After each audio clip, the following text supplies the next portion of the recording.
the stadium should get a free beer on Tom Tolbert night. It would be appropriate. Just saying. Maybe I should talk to our marketing people. I don't think that would go over very well with Joe. Yeah, true. All right, what do we got? Steve, the Jazz have the best second half offense in the league in terms of points scored. What did you think of your defense down the stretch? The defense was great. You know, they last couple of minutes they went small to try to spread us out, and Loon was amazing. You know, one-on-one, switching on to Bogdanovich and forced a really tough three-point shot. And then Loon's putback and three-point play was, I thought, the key offensive possession of the game. So, yeah, it wasn't pretty. You know, both teams have been in a little bit of a funk, and I'm really proud of our guys for defending and holding them to 38% shooting and 92 points. As you said, you know, the number one offensive team in the league. So this is how you got to win when you're you know, scuffling a little bit, and really proud of the team. Steve, what does it take to overcome an 11-point fourth quarter? Just the details. Holding the other team to 17 and being up by more than 6. Math major. This is probably something better asked him. But do you feel Steph had a hand injury, then he had a finger injury? Do you feel like that's bothering him at all in the shot? I don't think so. I think Steph looks great physically. I think the last few games he's playing some of his best basketball in terms of handling the point guard duties. I don't know what his assist to turnover ratio is over the last 3 or 4 games, but I think it's phenomenal. He's taking care of the ball, playing great defense. Shots just aren't going. So, you know, he's human. And I think what's happening right now is he's reminding everybody that he actually is human. He's seemed inhuman for so long. So I think everybody just expects him to be in a groove all season long, and it's just not the way it works. So I'm really proud of how hard he's playing and how well he's playing in every other aspect of the game, and the shooting will come back. We know that. Do you feel like he is rushing his shots a little bit? I mean, he got some great looks tonight. He got good looks. I never feel like Steph's rushing. You know, he's so really methodical with his work every day. You know, he puts in the time, the effort. It's really a craft, and so I don't think he's rushing. I just think it's one of those stretches that maybe he hasn't been through, but the rest of the world, you know, the world's basketball players have gone through that many times. Steve, what's the formula for this team to be successful as long as Steph is going through this? Well, tonight was the formula.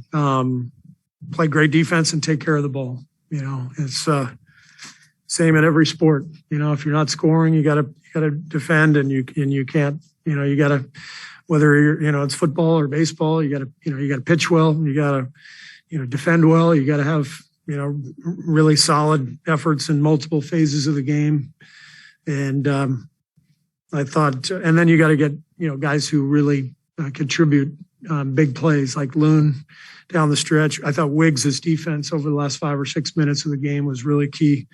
So you just keep gutting it out. And like I said, two straight wins, you know, with Steph struggling to shoot the ball. That's a great sign. We're doing enough to grind him out.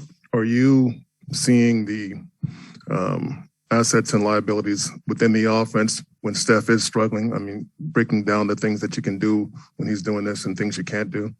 That we can and can't do? Because he's so much a part of your offense. Yeah. When he's struggling, what are the things that you're seeing that go, okay, I mean, what are the limitations you have when he is struggling? What does it do to your offense? He's obviously our main shot creator. You know, whether he's shooting the ball or he's passing the ball, he's the guy who's forcing the defense to bend and respond. And that's all you can do, in any offense, however you play, is try to draw two people and move the ball and get an open look. And, we're not a team that gets to the free throw line a lot.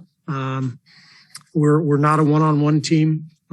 We don't break people down off the dribble. So, we have to move the ball, and we do a great job of that. And tonight, I thought there were some really good possessions, and the ball either goes in or it doesn't. And that's why I'm, really emphasizing the importance of a 10 turnover night and a really good defensive effort, because those things allow you to win.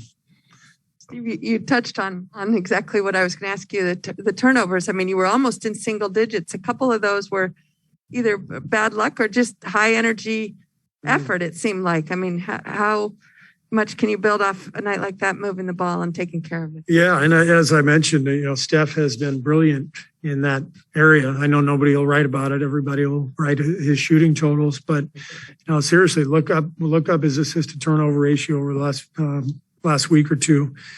And, we're getting really good looks. We're watching the tape. We're looking at all the analytics, and, we're getting good shots for each other. And that's a good sign. And, we're just kind of climbing out of a little rut that we were in. And, there are good signs. We had a great first quarter offensively. And, like I said, a lot of good possessions, a lot of good open shots that didn't go, and those will start to go.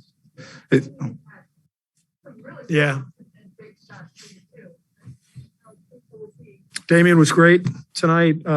With Clay out, we really needed his minutes, and he competed really well at both ends. And, I just thought he and Gary came in that third quarter and helped us make a great run. And, so we got a lot of good individual contributions. Otto continues to amaze me just night in and night out, how many smart hustle plays he makes, and just always kind of in the right time, in the right place at the right time.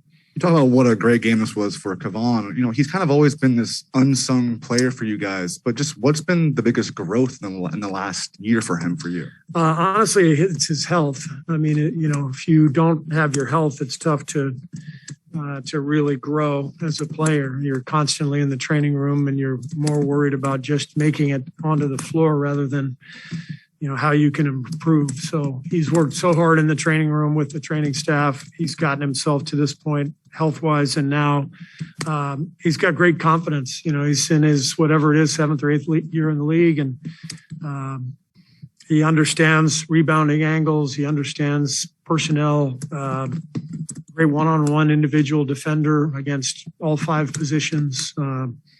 He's our best screener. He's just a really important player for us.